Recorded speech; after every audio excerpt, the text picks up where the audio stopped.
nagpagwapa ng akong anak para sa iyang graduation day karong adlaw. Of course, graduation day gyud karong adlaw ug inyong nakita ang iyang gibuhat. O mintras nagpagwapa ang akong anak, ako usab nagpapiling-piling gwapa, paso-paso nag-fashion show, bisag way angay, o di ara nakita niyang lubot. Nakita ninyong lubot nga nasapyot o karon ania nagpabalik-balik sa sigig tan-aw samin o nagsigig pa piling-piling si Inday badiday sa iyang gibati karon kay wa siya kasabot. Angayan ba siya og dili o si ang lubot niya may permi gipakita sa samin or iyang gita. Og paghumag pagwapa sa akong anak, ako na pod iyang gipagwapahan, pero naglisod siya pagwapa nako kay akong naong maurag gihapon di na giusap. Og karon abot na kami diri sa school sa akong anak kay para mangita kami sa among lingkuranan nga diin giandam sa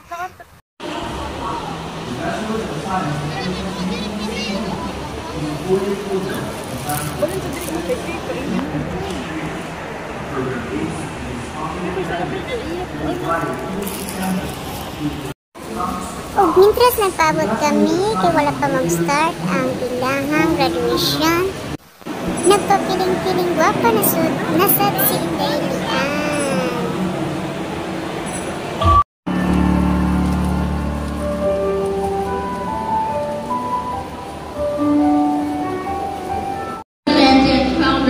Dr. Juvenal B. Puli, and our chairman of the board.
With distinct Queen honors.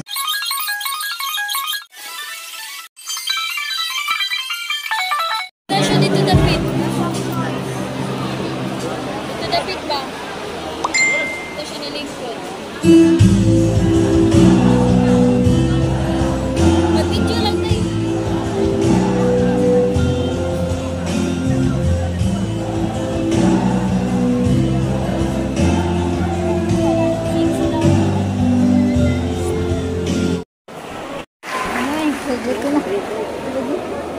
Once again,